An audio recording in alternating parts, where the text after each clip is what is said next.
Hi hello నమస్తే welcome to CMD news. నేను మీ సుకన్య. ఈరోజు కావలి అతి త్వరగా అభివృద్ధి పదంలోకి సాగుతుంది అని అంటే ప్రజలు నిర్భయంగా మా అన్న ఉన్నాడు, తను ఎక్కడైనా సరే ఎప్పుడైనా సరే ఆపద్ బాంధవుడిలాగా మేము ఎప్పుడు వెళ్ళినా మాకు ఆన్సర్ ఇస్తాడు అని చెప్పని ప్రజలు హర్షం వ్యక్తం చేస్తున్నారు అని అంటే అది కేవలం మన కావలి ముద్దుబిడ్డకే సాధ్యం అన్నమాట. గత కొన్నేళ్లుగా ఏ నాయకుడు చేయనటువంటి అభివృద్ధి పదాన్ని త్వరలో తీసుకొస్తున్న మన ఎమ్మెల్యే కావ్య కృష్ణారెడ్డి గారితో ఈరోజు ఫేస్ టు ఫేస్. నమస్తే సార్. నమస్కారం అమ్మా. బాగున్నారా? బాగున్నాను సార్. థ్యాంక్ యూ తల్లి. బాగున్నాను తల్లి. సార్, మామూలుగా రాజ్యంని పరిపాలించేవాడిని రాజు అని అంటారు. రాజు అని పిలిపించుకోవడానికి ఏ రాజైనా ఇష్టపడతారు. మీరేంటి సార్ సేనాధిపతిని, నేను సేవకుడిని, సైనికుడిని అని చెప్పేసి అని అంటుంటారు. రాజు కంటే గొప్పవాడు సేవకుడు. సేవకుడు ధైర్యంగా ఉన్నంతకాలం రాజు హ్యాపీగా నిద్రపోగలడు. రాజును నిద్రపుచ్చడానికి సేవ చేయటమే నాకు ఇష్టం. కాబట్టి కావలి ప్రజలు ప్రశాంతంగా ఉండడం కొరకు నేను సేవకుడిగా మారిన దాంట్లోనే నాకు తృప్తి ఉంది, సంతృప్తి ఉంది. అందుకని నేను సేవకుడిగానే పేరు చెప్పుకుంటాను తప్ప ఏ రోజు ఎమ్మెల్యేగా నేను చెప్పుకోను. మీరు రాజకీయ నాయకుడు అవ్వాలని చెప్పేసి మీ డ్రీమా? ఫస్ట్ మీరు అధ్యాపకుడు, ఆ తర్వాత మీరు ఎన్నో కష్ట నష్టాలను ఎదుర్కొన్నారనని, చాలా అంటే చాలా ఇబ్బందులు కూడా పడ్డారని చెప్పేసి అని విన్నాము. 1966లో జన్మించి బ్రాహ్మణ కాకులో ఉండి ఒక రైతుకి బిడ్డగా ఉండి చదువుకొని ఎటువంటి ఇబ్బందులు లేకుండా ఈరోజు ఇంత స్థాయికి వచ్చారు మీరు. మరి రాజకీయాల్లోకి రావాలని చెప్పి ఎందుకు అనిపించింది? తనువు తల్లిది, తపన తండ్రిది. వాళ్ళిద్దరు సృష్టి నా జన్మ. వాళ్ళు చూపిన మార్గం, వాళ్ళు పెంచిన విధానం, వాళ్ళు నేర్పిన పద్ధతి, వాళ్ళు చూపిన మార్గం నా జీవితాన్ని ఇంత దూరం తీసుకురాగలిగింది. నా తల్లిదండ్రుల ప్రోత్సాహమే నన్ను ఇంత దూరం తీసుకురాగలిగింది. వ్యాపారాల్లో అంచెలంచెలుగా ఎదిగాం. కష్టాన్ని నమ్ముకున్నా, కష్టాన్ని ఇష్టంగా మార్చుకున్నా, ఎంతటి కష్టాన్నైనా పోరాడితే విజయం సాధిస్తామనేటువంటి ఒక సిద్ధాంతాన్ని నమ్మినటువంటి వ్యక్తిని నేను. అందుకనే కష్టాల కడల్లో ఎదిగిన వ్యక్తిని కాబట్టి అన్నీ కూడా ఈజీగా రావు, స్వెట్ పక్కనే సక్సెస్ ఉంటుంది అనేది సిద్ధాంతం నాది. అందుకనే కష్టపడ్డాను. ఈ రోజున నాకు మా గురువు చంద్రబాబు నాయుడు గారు నన్ను దగ్గర తీశాడు. నాలో ఉండేటువంటి తత్వాన్ని గుర్తించాడు. నన్ను కావలి ఎమ్మెల్యేగా టికెట్ ఇచ్చాడు. ఈరోజు గెలిపించాడు. కావలికి సేవ చేసే భాగ్యాన్ని ఆయన అందించాడు. ఈ స్థాయికి నేను రావటానికి ఒక రాయిలాగా ఉన్న నన్ను గుర్తించింది చంద్రబాబు నాయుడు గారు, శిల్పంగా చెక్కింది కావలి ప్రజలు. కాబట్టి ఇది కావలికి అంకితం అవ్వాలనేటువంటి దృఢ సంకల్పమే నన్ను ఇంత దూరం తీసుకొచ్చిందని నేను నమ్ముతున్నా. మరి మీ అభిమానులు మా ఎమ్మెల్యే గారు ఇంతవరకైనా లేకపోతే ఇంకా పై స్థాయికి వెళ్తారా, పై పదవులు అందుకుంటారా అని చెప్పనని అడుగుతున్నారు. మరి వాళ్ళకిచ్చే మీరు సమాధానం? ఒకటే, మనిషికి తృప్తి చాలా అవసరం. ఫస్ట్ తృప్తి పడకపోతే దానికి అంతం లేదు. కోరికలు అనంతాలు ఉంటాయి. కాబట్టి కోరికల కోసం పరితపించాల్సిన అవసరం లేదు. ఎక్కడో పుట్టి ఎక్కడో పెరిగి బంధుబలగం, ఆర్థిక బలం, అంగబలం ఏమీ లేకుండానే నేను ఈ స్థాయికి రాగలిగా. ఇంతకంటే మనిషికి కావాల్సింది లేదనేది నా వ్యక్తిగత విషయం. నాకు కావలి ప్రజలన్నా కావాలన్నా నాకు ప్రేమ. జనరల్గా ఒక స్థాయి వచ్చిన వ్యక్తి ఏ మహానగరానికి వెళ్ళి స్థిర నివాసం ఏర్పరచుకొని అక్కడ ఉంటూ ఏదో అవసరాల కోసం ఫంక్షన్లకి పెళ్ళిళ్ళకి వచ్చిపోతుంటారు. నాకు కావలి మీద ఉండే మమకారమే, కావల్లోనే ఉన్నా, కావల్లో నా వ్యాపారాలు, హైదరాబాద్లో నాకు వ్యాపారాలు ఉన్నా కావలి నుంచే నడుపుతున్నా తప్ప ఏ వ్యాపారస్తుడు సిటీ నుంచి వ్యాపారాలు నడుపుతారు. కానీ కావలి నుంచే నడుపుతున్నానంటే ఇది ఈ ఒక్కరోజు వచ్చింది కాదు. నాకు బై బర్త్ నుంచి కూడా కావాలంటే ఒక ప్రేమ. ఆ ప్రేమ కొద్దీ కావల్లోనే ఉన్నాను. కావల్లో నివాసం ఏర్పరచుకుని వ్యాపారాలు కూడా కావలి నుంచే నడుపుతున్నా. అటువంటి కావలికే నేను కోరింది ఒకటి, నాకు దక్కింది ఒకటి. నేను ఉదయగిరికి సేవ చేద్దామని పరితపించా. కానీ కావలిలో ఉండేటువంటి బిడ్డ కావలికే సేవ చేయాలని ప్రకృతి అనుకున్నదేమో తెలియదు. కానీ ఈరోజు చంద్రబాబు నాయుడు నన్ను కావలికే పంపించాడు, కావలికే సేవ చేయమన్నాడు. కాబట్టి దైవేచ్ఛ కావలికి సేవ చేయాలని, కావల్లోనే ఉండాలని. అందుకని నాకు పెద్ద పదవుల మీద ఇంకా ఆశ లేదు. ఈ జీవితానికి ఈ కావలికి సేవ చేస్తూ శాశ్వతంగా ఇక్కడే ఉండిపోవడం నా మొదటి కర్తవ్యం, నా ధ్యేయం కూడా. నాకు ఇంకా ఫర్దర్ ఆశలు కూడా అంటూ ఏమి లేవు. ఏది ఉన్నా ఉంది అంటే ఇది నిరంతరం కావలి ప్రజలతోనే ఉండాలి, కావలి ప్రజలకి సేవ చేయాలి, కావాలని అభివృద్ధి పదంలో నడపాలని ఒక శాశ్వత కోరిక నాది. మరి కావలిలో ఉంటూ ఉదయగిరికి వైపు వెళ్ళాలి అని చెప్పని ఎందుకు అనుకున్నారు? అంటే కావలి కంటే కూడా ఉదయగిరి వెనకబడ్డ ప్రాంతం. నాకు రైతాంగం నుంచి వచ్చినటువంటి వ్యక్తి, రైతుల యొక్క కష్టాలు, ఇబ్బందులు, బాధలు చూసినటువంటి వ్యక్తి. ఈరోజు డ్రింకింగ్ వాటర్ కూడా సమస్య ఉన్నటువంటి ప్రాంతం. అటువంటి ప్రాంతాన్ని మనం హక్కును చేర్చుకొని దత్తత తీసుకొని ఆ ప్రాంత ఎమ్మెల్యేగా మనం ఉన్నట్లయితే రైతాంగ బాధలని నాకు తెలిసిన వ్యక్తిని కాబట్టి అక్కడ రైతులకు తోడుగా ఉండొచ్చు అనేటువంటి ఆలోచనతో ఆ ప్రాంతాన్ని నేను సెలెక్ట్ చేసుకోవడం జరిగింది. అయితే బహుశా కావలి కనకపట్నం కావాలని బ్రహ్మంగారు చెప్పినట్టుగానే ఈ కావలిని అభివృద్ధి చేసే దాంట్లో నేను కూడా ఒక సమితిగా ఉండాలనే ఆలోచనతో ప్రకృతి లేదా మా రాఘవేంద్ర స్వామి మా చంద్రబాబు గారి నాయుడు రూపంలో నన్ను కావలికి టికెట్కి తీసుకొచ్చారు. ఈరోజు నాకు ఎనలేని సంతృప్తినిచ్చారు. కావలి ప్రజలు చాలా శాంతి కాముకులు. ప్రజలు ఎప్పుడు కూడా నమ్మకాన్ని పెంచుకొని మనతో స్నేహం చేస్తారు. ఏ మాట చెప్పినా విశ్వసిస్తారు, నమ్ముతారు.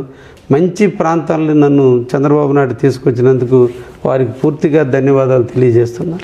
మంత్రివర్గ విస్తరణలు జరుగుతున్నాయి, అవి త్వరలోనే ఉంటాయి అని చెప్పేసి అంటున్నారు. కానీ మిమ్మల్ని ఎన్నుకున్న ప్రజలు మా కావ్య కూడా ఆ మంత్రివర్గ విస్తరణలో ఉంటే బాగుంటుంది అని చెప్పేసి అంటున్నారు. ఒక మంత్రిగా ఎదగాలి అని చెప్పేసి వాళ్ళకు కూడా ఉంటుంది కదా, మరి ప్రజలకి మీరేం చెప్తారు?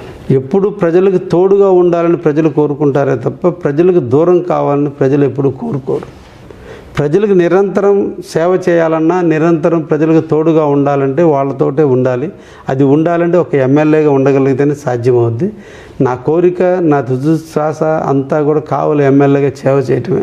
నాకు ఇంకా అవతల పదవులతో ఆశలు లేదు, ఆలోచనలు లేవు. అటువంటి కోరికలు కూడా నా మనసులో కూడా రానివ్వను. కానీ కావలి అభివృద్ధి పదంలోకి ఇంకా వెళ్ళాలి, కనకపట్నంగా త్వరగా అభివృద్ధి చెందాలి అని అంటే మరి మా కావ్యకి మంత్రి పదవి అవసరం అని అవసరం లేదు అనేది నా పద్ధతి. ఓకే సార్, మీరు ఇప్పుడు ఎమ్మెల్యేగా ఇది తొలి అడుగు.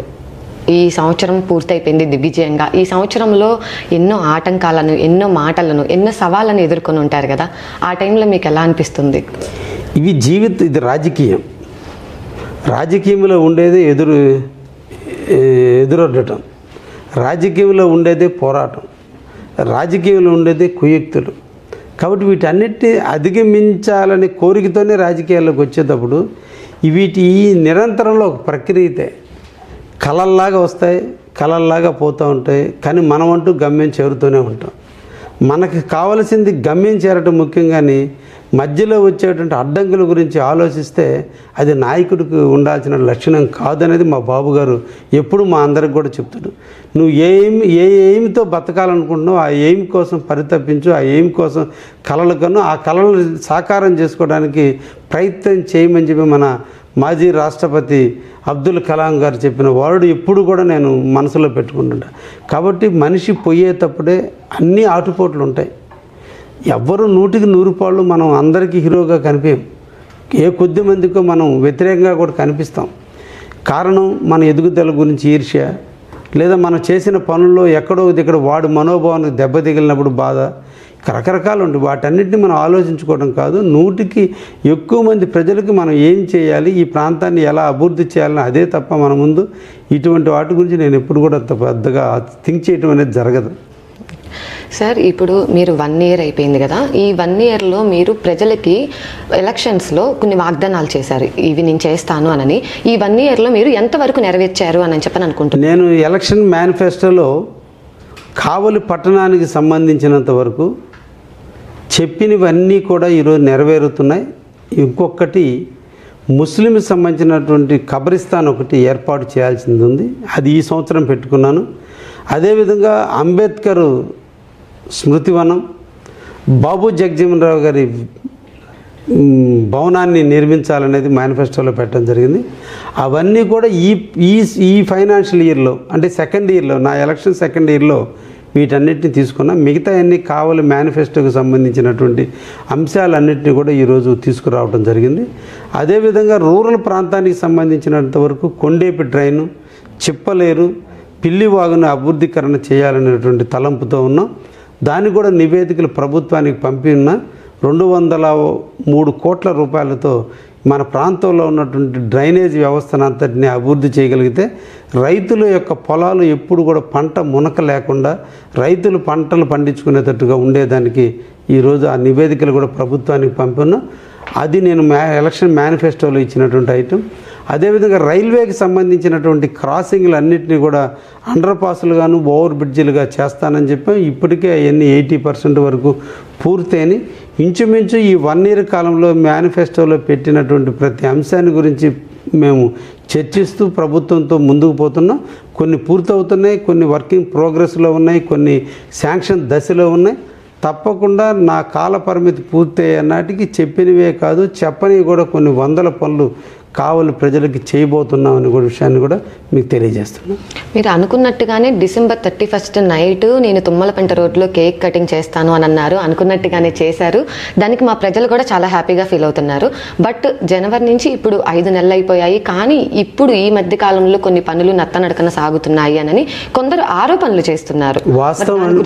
ఈ వాస్తవేనండి. ఒకటి, డిజైన్ చేసేటప్పుడు టెండర్ పిలిచింది 2022. డిజైన్ చేసేటప్పుడు ఎక్కడ వర్షపు నీళ్లు ఎంత నీళ్లు పోయాలంటే ఎంతటి బ్రిడ్జి కట్టాలి, ఎంతటి తూములు వేయాలనేది డిజైన్ లేకుండా వర్షపాతాన్ని 100 సంవత్సరాల వర్షపాతాన్ని యావరేజ్ తీసుకొని ఒకవేళ అనుకోని పరిస్థితుల్లో విపత్కర పరిస్థితుల్లో వర్షం థండర్ బరస్ట్ అయితే నీళ్లు పొలాల్లో ఆగకుండా ఎంత వెంట్ కడితే బాగుంటుంది అనేది డిజైన్లో ఒక పార్ట్. దుర్మార్గమైనటువంటి పరిస్థితులు అటువంటి ఆలోచనలన్నీ పక్కన పెట్టి ఎస్టిమేషన్లు వేసిన కారణాన ఈ రోజున అతి తొందరలో కొండేపి డ్రైన్ రాబోతుంది. ఈ Kondepi drain crossing Tummalapenta road cross చేయాలి. కానీ దానికి సంబంధించిన బ్రిడ్జికి అప్పట్లో శాంక్షన్ పెట్టలేదు. ఇటువంటి బ్రిడ్జీలన్నీ కూడా నిరుపయోగంగా ఉంటే భవిష్యత్తును దృష్టిలో పెట్టుకొని రాబోయే కాలాల్లో ఇంకా వర్షాలు ఎక్కువ వచ్చినా కూడా ఎక్కడ మునక లేకుండా ఉండడం కొరకు ఈరోజు అన్నిటి డిజైన్స్ని మార్చి మళ్ళా కొత్త డిజైన్స్ పెట్టినందువల్ల కొంత ఆలస్యం అయింది వాస్తవం. ఇది ప్రభుత్వ ప్రక్రియలో డిపార్ట్మెంట్ ప్రక్రియలో ఇది నిరంతరం జరిగేటువంటి విషయాలు. కాంట్రాక్టర్కి ఇప్పుడు ₹1 డబ్బులు రాకపోయినా ఈరోజు కాంట్రాక్టర్ దాదాపు 10 కోట్ల రూపాయల వర్క్ మేర పూర్తి చేశాడు. ప్రభుత్వం నుంచి ఇంకా నిధులు రానప్పటికి కూడా ఎక్కడ వర్క్ని ఆపటం లేదు. డ్రాయింగ్స్ డిపార్ట్మెంట్కి సంబంధించిన డ్రాయింగ్స్ సెక్షన్స్ వీటన్నిటిని పర్మిషన్లు వస్తే మిగతాయి కూడా పూర్తి చేయడం జరుగుతుంది. అది టెక్నికల్ ఇష్యూస్ కాబట్టి ప్రజలకు చాలామందికి అర్థం కాదు. ఇక్కడ ఎక్కడ తూమ పెట్టాలి, ఎక్కడ బ్రిడ్జి కట్టాలి, ఎక్కడ ఎన్ని వెంట్లు పెట్టాలనేది ఇవన్నీ కూడా ప్రభుత్వాలతో చర్చించి ఎప్పటికప్పుడు మాడిఫై చేసుకుంటూ పోయేటువంటి ఐటమ్సే ఆగి ఉన్నాయి. మిగతా అన్ని పూర్తయినవి కూడా ఈ సందర్భంగా తెలియజేస్తున్నాం. ట్రంక్ రోడ్డు విస్తరణ పద్ధతి అనేది రద్దు చేసేసారు కదా, భవిష్యత్తులో మళ్ళీ దాన్ని రద్దు చేయకుండా ప్రొసీడ్ చేసే అవకాశం ఏమన్నా ఉందా? ఎందుకంటే ఆల్రెడీ మీరు మీ సొంత నిధులతో ముసునూరు వరకు రోడ్లను అయితే ట్రంక్ రోడ్డు అంతా పొడిగించారు. మిగతా రోడ్డు కూడా పొడిగిస్తే బాగుంటుంది అని చెప్పనని ముసునూరు ప్రజలు అనుకుంటున్నారని చెప్పని వినికిడి. మరి దానికి మీరు మద్దురుపాడు దగ్గర నుంచి ముసునూరు చివరి వరకు 56 కోట్ల రూపాయలతో నిధులు మంజూరయ్యాయని, దానికి టెండర్లు కూడా పిలిచారు. గత పాలకులు దాన్ని రోజు తప్పిట్లు పెట్టి కొట్టుకుంటుండేవాళ్ళు. శాంక్షన్ అయింది, చేస్తున్నామని. కాంట్రాక్టర్లకి పాలకుల మధ్య విభేదాలు, మళ్ళా పాలకులే ఆ వర్క్ని క్యాన్సిల్ చేసినటువంటి భయం. ఎన్నికల్లో ఓడిపోతున్నాం కాబట్టి ఈ వర్క్ని క్యాన్సిల్ చేయాలని ఎలక్షన్కి 3 నెలల ముందు ఈ వర్క్ని క్యాన్సిల్కి ప్రపోజల్ పంపించడం జరిగింది. కాబట్టి ఆ వర్క్ క్యాన్సిల్ అయినటువంటి ధర్మిల ఈ రోజున నేను కావలి ట్రంక్ రోడ్డుని 2 భాగాలుగా విభజిస్తూ కలికి యానాదిరెడ్డి విగ్రహం దగ్గర నుంచి మద్దురుపాడు వరకు మరలా ఈ రోజున వర్క్ని ప్రారంభించడం జరిగింది NH వాళ్ళ ద్వారా. భాష్యం స్కూల్ నుంచి మద్దురుపాడు వరకు ఈరోజు రోడ్డు నిర్మాణం జరుగుతుంది. బహుశా ఈ సంవత్సర కాలం నాటికి ఆఖరి నాటికి ఆ రోడ్డు 2 వైపులా పూర్తయిపోయి ప్రజలకు అందుబాటులో పూర్తి స్థాయిలో వస్తుందని నమ్మకంతో ఉన్నా. అదేవిధంగా ఇంజనీరింగ్ కాలేజీ దగ్గర నుంచి కలికి యానాదిరెడ్డి విగ్రహం దగ్గర నుంచి భాష్యం స్కూల్ వరకు ఉన్నటువంటి ఎగ్జిస్టింగ్ రోడ్డు నుంచి డ్రైనేజ్ వరకు కూడా మట్టి కనిపించకుండా ఉండాలి, టౌన్ పరిశుభ్రంగా ఉండాలని 17 కోట్ల రూపాయలు నేను ఎమ్మెల్యే అయిన తర్వాత నిధులను NH ద్వారా సెంట్రల్ గవర్నమెంట్ నుంచి నిధులు తెప్పించాను. వాటికి టెండర్ కూడా పిలిచారు. బహుశా ఒక నెలన్నరలో ఆ వర్క్ కూడా ప్రారంభం అవుతుందని కూడా తెలియజేస్తున్నా. ఇంకా కలికి యానాదిరెడ్డి విగ్రహం దగ్గర నుంచి ముస్నూరు వరకు 35 కోట్లతో ఎస్టిమేషన్లు వేసాం. గతంలో R&B మంత్రివర్యులు బీసీ జనార్దన్ రెడ్డి గారు కావలికి రావటం, ఆయనకి ఈ రోడ్డు యొక్క ఆవశ్యకతను ఆయనకు చూపించడం, ఆయన దానికి టెంటటివ్గా ఆమోదించడం కూడా జరిగింది. తొందరలో దాన్ని కూడా మళ్ళా మంజూరు చేపిస్తే కలికి యానాదిరెడ్డి విగ్రహం దగ్గర నుంచి ముస్నూరు వరకు కూడా రోడ్డు కూడా పూర్తయ్యి 9 కిలోమీటర్ల కావలి ట్రంక్ రోడ్డు సెంట్రల్ లైటింగ్తో విరాజిల్లుతుందనేటువంటి విశ్వాసాన్ని ఉంది. తప్పకుండా విత్ ఇన్ ద టైంలో ఈ వర్క్ను పూర్తవుతుందని కూడా నమ్మకం. మీరు ఎమ్మెల్యేగా ఎన్నికైన కొత్తలో మీరు అన్నారు కొంతమంది వైసీపీ పార్టీ వాళ్ళని చేర్చుకుంటున్నారంట. అంటే తెలుగుదేశం పార్టీ, ఈ కూటమి పార్టీ ఎవరి సొత్తు కాదు, ఎవడు వచ్చి ఇక్కడ జెండా పాతటానికి లేదు, మేము పార్టీలకు చేర్చుకోవడానికి లేదు, మాకు అవసరం లేదు అనుచరులు అన్నారు. కానీ ఈ మధ్య కాలంలో రీసెంట్గా కావలి మొత్తం బాగా మారుమోగిపోతుంది. ఏంటి అంటే వైసీపీలో ఉన్న కొంతమంది బడా నాయకులు ఎవరైతే ఉన్నారో వాళ్ళందరూ మళ్ళీ తెలుగుదేశం పార్టీలోకి వస్తున్నారని, కావ్య మళ్ళీ ఎందుకు ఆహ్వానిస్తున్నాడు, అక్కడ చేసింది ఇక్కడ చేయరని గ్యారంటీ ఏంది, ఇలా ఎలా జరుగుతుంది అని చెప్పేసి అని అంటున్నారు. ఆల్రెడీ కొంతమందిని ఆహ్వానిస్తున్నారని, కొంతమంది ఆల్రెడీ వచ్చేసారు కానీ దాపరికంగా ఉంచారు అని చెప్పని అంటున్నారు. ఇది ఎంతవరకు నిజం? ఒకటి, కావలిలో తెలుగుదేశం పార్టీ కార్యకర్తలు కొదవలేని పార్టీ తెలుగుదేశం పార్టీ. ఇంతమంది కార్యకర్తలు ఉన్నారు కాబట్టి కావలిలో అవలోలక నాయకులందరూ ఒకవైపు ఉన్న కార్యకర్తలు అండదండలతో అత్యధిక మెజార్టీతో కావలి ఎమ్మెల్యే కావ్య కృష్ణారెడ్డి గెలవటం జరిగింది. అయితే రాజకీయ పరిణామాలు రకరకాలుగా మారుతున్నటువంటి తరుణంలో ఈ రోజున ఎలక్షన్లు పూర్తయి సంవత్సర కాలంలో ఈ రాష్ట్ర ప్రభుత్వం చేసే అభివృద్ధి పథకాలు, గత ప్రభుత్వం చేసినటువంటి అవినీతి మీద కొంతమంది భావాలు ఉన్నటువంటి వ్యక్తులు ఆ పార్టీ మీద విరక్తితో ఈరోజు తెలుగుదేశంలో ఉండాలి, ఒక మంచి పరిపాలన అందించేటువంటి ప్రభుత్వంలో మనం కూడా పాలు పంచుకోవాలని చాలామంది రావడానికి ప్రయత్నం చేస్తారు. ఈ ప్రయత్నంలో భాగంగా కొంతమంది తెలుగుదేశంలోకి వస్తానన్నప్పుడు వాళ్ళ యొక్క క్యారెక్టర్స్ని బట్టి వాళ్ళు వచ్చితే పార్టీలో పదవుల కోసం కాదు, పార్టీలో సేవ చేయడానికి వస్తానన్నప్పుడు ప్రజాస్వామ్యంలో రాజకీయ వ్యవస్థలో ఆహ్వానించుకోవడం, చేర్చుకోవడం అనేది ఒక ఆనవాయితీ. మేము కావల్లో చేర్చుకునే ఏ వ్యక్తి క్యారెక్టర్ కూడా ప్రజాసేవకు నిమగ్నమైన వ్యక్తులను మాత్రమే చేర్చుకోవడం జరుగుతుంది తప్ప వ్యాపారాలకు అనుబంధంగా ఉండేటువంటి వ్యక్తులను ఎవరిని చేర్చుకోవడం లేదు. ఏ ఒక్కరికి పదవుల ఆశ చూపి మేము తీసుకోవడం లేదు. పార్టీ పదవుల్లో కాదు కదా, రేపటి మున్సిపల్ ఎన్నికల పదవుల్లో కూడా మేము ఇస్తామని వాళ్ళని ఏ ఒక్క హామీ ఇచ్చి మేము పార్టీలో తీసుకోవడం లేదు. ఒకటి, వైసీపీ ప్రభుత్వం చేసిన అరాచకాల మీద, కావలి ఎమ్మెల్యే చేసినటువంటి దురాఘాతాల మీద ఏసడించుకొని వాళ్ళే స్వచ్ఛందంగా తెలుగుదేశం పార్టీ సిద్ధాంతాలతో నచ్చి, వైసీపీకి తెలుగుదేశంకి ఉన్న వేరియేషన్ నచ్చి వాళ్ళు వస్తున్నప్పుడు మేము ఆహ్వానించడం జరిగిందే తప్ప ఇది మా రాష్ట్ర ప్రభుత్వం యొక్క ఆలోచన విధానానికి అనుకూలంగా జరుగుతుందే తప్ప ఇది కావలి ఎమ్మెల్యే వ్యక్తిగత అభిప్రాయం కాదు. ఎక్కడైనా భావాలు కల్ల వ్యక్తులు, సేవ చేస్తామన్న వ్యక్తుల్ని పార్టీల్లోకి చేర్చుకోమని అధినాయకత్వం చెప్పిన మీదటనే కొంతమందిని చేర్చుకోవడం జరిగింది. అయితే ఇటీవల కాలంలో రాష్ట్ర వ్యాప్తంగా జరిగినటువంటి పరిణామాల్లో కొంతమంది దుండగులు వైసీపీ వాళ్ళు తెలుగుదేశంలో చేరి తెలుగుదేశం కార్యకర్తలనే మట్టు పెడుతుంటే ఇక నుంచి అధిష్టానం పర్మిషన్ తీసుకొని పార్టీలో చేరే ఒక కొత్త విధానానికి మా ముఖ్యమంత్రి వాళ్ళు నాంది పలికారు. కాబట్టి ఇప్పుడు మేము చేర్చుకునే ప్రతి వ్యక్తిని ముఖ్యమంత్రి గారి దృష్టికి తీసుకెళ్ళడం, ఆయన అనుమతితో పార్టీలో చేర్చుకునే విధానం నెరవేరబోతుంది. ఇది ఒక కావలికి కాదు, ఇది పార్టీలో ఒక పాలసీ మ్యాటర్గా తీసుకోవడం జరిగింది. వస్తానన్నటువంటి భావాలు కల్ల వ్యక్తులు, పార్టీకి సేవ చేస్తానన్నటువంటి వ్యక్తులు, ప్రజాసేవ చేయాలనే తపన ఉన్నటువంటి వ్యక్తులను చేర్చుకోవటం కూడా ఒక రాజకీయాల్లో.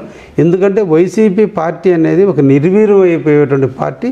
ఆ పార్టీ నిర్వీర్యంలో మంచి వ్యక్తులను ఆహ్వానించడం కూడా ప్రజాస్వామ్యంలో ఈ మన పార్టీ కూడా ఒక బలంగా ఉంటుందనే ఆలోచనతో జరిగే ప్రక్రియ తప్ప ఏ వ్యక్తుల్ని ఇబ్బంది పెట్టడమో, ఏ వ్యక్తులకి కుమ్ము కాసేదానికి ఇక్కడ అంటూ జరగదు. కావ్య కృష్ణారెడ్డి అనేవాడు మొట్టమొదట తెలుగుదేశం కార్యకర్తల కోసం నిరంతరం కూడా పనిచేసే వ్యక్తి. కావ్య కృష్ణారెడ్డి అనేది వ్యక్తిగత స్వలాభం కంటే కూడా పార్టీ స్వలాభాన్ని ఆలోచించే వ్యక్తే తప్ప తన వ్యక్తి కోసం అయితే, నా వ్యక్తి గెలుపు కోసం అయితే నాకు అవసరం కూడా లేదు. ఎందుకంటే నేను 33,000 ఓటుతో గెలిచా, నిరంతరం ప్రజాక్షేత్రంలో ఉన్న.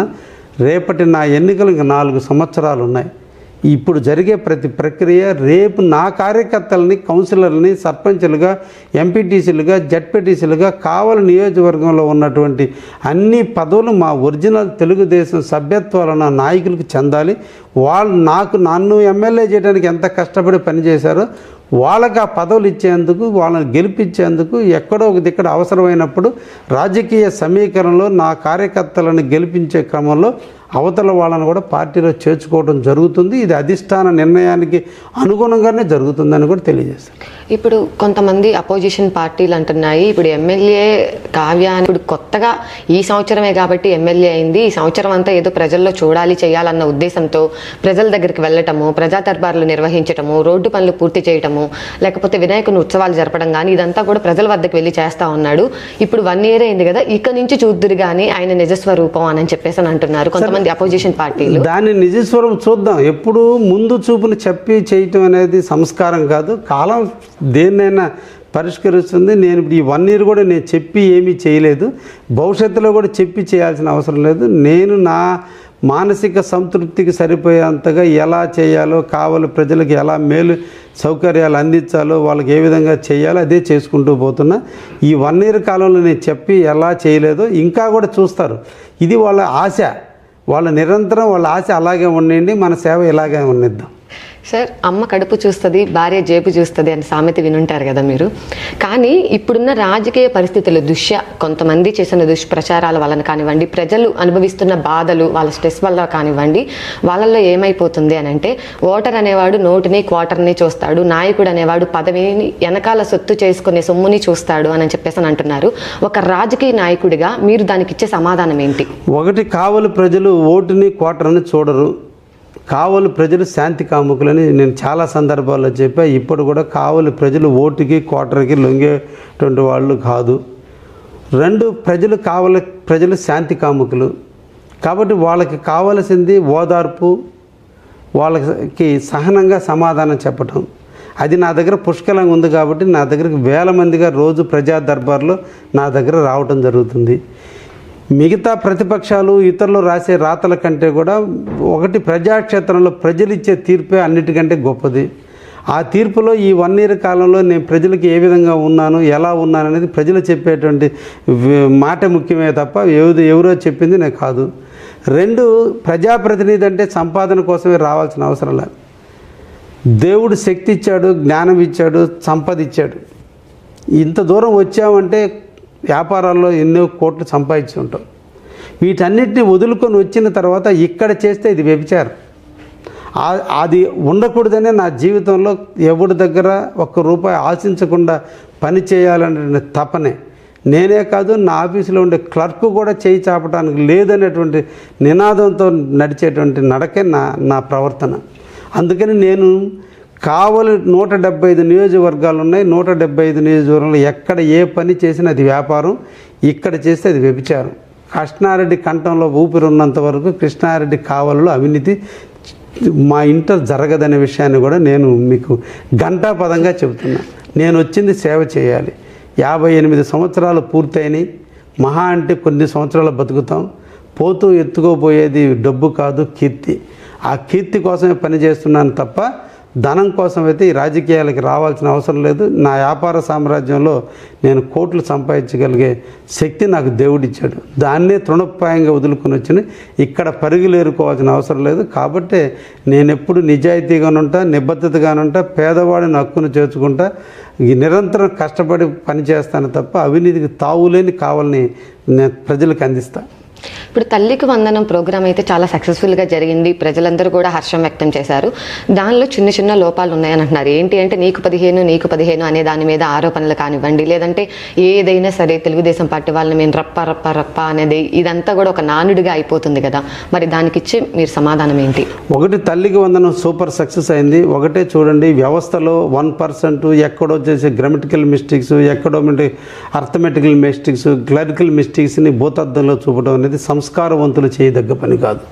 ఒక ప్రజాస్వామ్య వ్యవస్థలో కొన్ని వందల వేల మంది అధికారుల సమక్షంలో పథకాలు రూపొందుకునే టైంలో ఎక్కడో జరిగిన ఒక చిన్న మిస్టేక్ని దాన్ని కొండంతలుగా చేసేటువంటి వైసీపీ పాలకుల యొక్క దురాఘాతాలు ఇక్కడే అర్థమవుతుంది. రెండో అంశం, 15,000 రూపాయలు ఇస్తానన్నది వాస్తవం. 15,000 రూపాయలు దేనికోసం ఇస్తా అన్నారు? తల్లులకి బిడ్డల చదువుల కోసం ఇస్తా అన్నారు. వాళ్ళ చదువుల కోసం, వాళ్ళ కొనుక్కునే పాఠ్య పుస్తకాల కోసం, వాళ్ళు కొనుక్కునే షూ కోసం, వాళ్ళు కొనుక్కునేటువంటి బట్టల కోసం, వాళ్ళు కొనుక్కునే కాస్మెటిక్స్ కోసం, వాటి కోసం మొత్తం కలిపి వాళ్ళు బస్సు ఛార్జీల కింద కావచ్చు, వాళ్ళ పిల్లలు చదివించుకోవడానికి ట్యూషన్ డబ్బులు కొంత కావచ్చు, 15,000 రూపాయలుగా గుర్తించి దాన్ని ఇస్తానని చెప్పింది మా ప్రభుత్వం. దాంట్లో ఈరోజు ప్రభుత్వమే వీళ్ళు పుస్తకాలు డబ్బులు బ్యాంకుల అకౌంట్లో వేసాము, వీళ్ళు సమయానికి కొంటారో కొనరో అందరికీ యూనిఫామ్గా ఉండేటట్టుగా ఒకే రకమైన యూనిఫామ్లు స్కూల్లో ఉండాలని వాళ్ళ స్కూల్ బ్యాగుల కానించి, యూనిఫామ్ల కానించి, పుస్తకాల కానించి దానికి 2,000 రూపాయలు కేటాయించి ఆ బిడ్డకి అందించారే తప్ప, తల్లికి 13,000 ఇచ్చారు, బిడ్డకి 2,000 రూపాయల వస్తువులు ఇచ్చారే తప్ప ఇక్కడ ఎక్కడ అవినీతికి తావు లేనటువంటి వ్యవహారాన్ని కూడా అర్థం చేసుకోవాలని కళ్ళు లేని కబోదులు మాట్లాడే మాటలకి మేము నమ్మాల్సిన అవసరం లేదు. తీసుకున్న విద్యార్థికి తెలుసు, తీసుకున్న తల్లికి తెలుసు జరిగినటువంటి విషయాన్ని, అందరికీ తెలుసు ఈ సమాజంలో జరిగినటువంటి విధాన్ని. పుస్తకాలు ప్రభుత్వం ఇచ్చింది, బ్యాగ్స్ ప్రభుత్వం ఇచ్చింది, యూనిఫామ్స్ ప్రభుత్వం ఇచ్చినప్పుడు దానికి విలువ ఒక 2,000 రూపాయలు విద్యార్థి చేతికి ఇచ్చారు. 13,000 రూపాయలు తల్లి అకౌంట్లో ఇచ్చి ఆ బిడ్డను చదివించడానికి కావాల్సిన ఖర్చులు, పాకెట్ మనీ అంతా కూడా ఈ 13,000 రూపాయలు ఖర్చు పెట్టుకొని ప్రభుత్వం ఇచ్చింది. ఇచ్చిన 13,000 గొప్ప, 2,000 రూపాయలు ఇచ్చిన బుక్స్ గొప్ప. కానీ వాళ్ళు తెలుసుకోలేక ఏదో ఒక విమర్శించాలి. వాళ్ళ కళ్ళకి ఎప్పుడు కూడా ఈ ప్రభుత్వం బురద చల్లటం ముఖ్యమే తప్ప అప్రిషియేట్ చేయని చేతగానేటువంటి వ్యక్తులను ఈ ప్రజాస్వామ్యంలో బతకడం నిజంగా మన అందరం కూడా చింతించాలి. సార్, ఫైనల్గా ఏంటి అని అంటే, ఈ 1 ఇయర్లో మీరు చేస్తున్న అభివృద్ధి వలన కావచ్చు, లేకపోతే మీరు ఓర్చుకోలేకపోవడం వల్ల కావచ్చు, కొన్ని అపోజిషన్ పార్టీలు ఏమంటున్నాయంటే, ఈ మధ్య వైసీపీ నాయకుల మీద జరుగుతున్నవి కానివ్వండి, లేదంటే వైసీపీ నాయకులు తెలుగుదేశం పార్టీలోకి రావాలని అనుకోవడం కానీ, ఇవన్నీ కావ్య పాత కక్షలను, మనస్పర్ధలను, మాటలను మనసులో పెట్టుకొని కక్ష సాధింపు చర్యలుగా ఇవన్నీ చేస్తున్నారు, అందుకే అటువైపు వెళ్తున్నారు, ఇవన్నీ కూడా మనసులో పెట్టుకున్నాడు కావ్య అని చెప్పేసి అని అంటున్నారు. దాని గురించి మీరేమంటారు? నాకు శత్రువులు లేరు, నాదే సామాన్య జీవితం, నిడారంబర జీవితం, ఆర్భాటాలు లేని జీవితం, సామాన్య జీవితం. నాకంటూ కావలలో మిత్రులే తప్ప శత్రువులు ఎవరూ లేరు.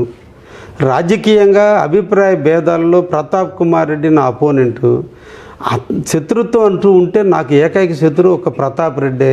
అది కూడా ఎందుకు శత్రుత్వం అంటే, కావలి పేరు చెప్పి కావలిలో పుట్టి పెరిగి కావలిని భక్షించాడు కాబట్టి, కావలి ఎమ్మెల్యే గుండి కావలి ఆస్తులను ధ్వంసం చేశాడు కాబట్టి, కావలి మున్సిపాలిటీని నిర్వీర్యం చేశాడు కాబట్టి, పేద బడుగు బలహీన వర్గాలకు తాగడానికి నీళ్లను కూడా తన స్వార్థం కోసం దోచుకున్నాడు కాబట్టి, జగనన్న కాలనీల పేరుతో పేదవాడికి ఇల్లు కట్టించేటువంటి భూములను కూడా తను తక్కువ రేటు కొని ఎక్కువ రేటుకి అమ్మి ఎక్కడో ఊరికి 7 కిలోమీటర్ల దూరంలో వాళ్ళకి ఇచ్చి ఈరోజు ఒక్కడ కూడా ఆడకు పోకుండా నివాసం లేక వాళ్ళకి ఇంకొక హౌస్ కాలనీ ఎలిజిబిలిటీ లేక ఈరోజు కాలువ గట్ల మీద బతుకుతున్నారు. కాబట్టి నాకు ఒకే ఒక శత్రువు, ఒక్కటే శత్రువు ప్రతాప్ కుమార్ రెడ్డి.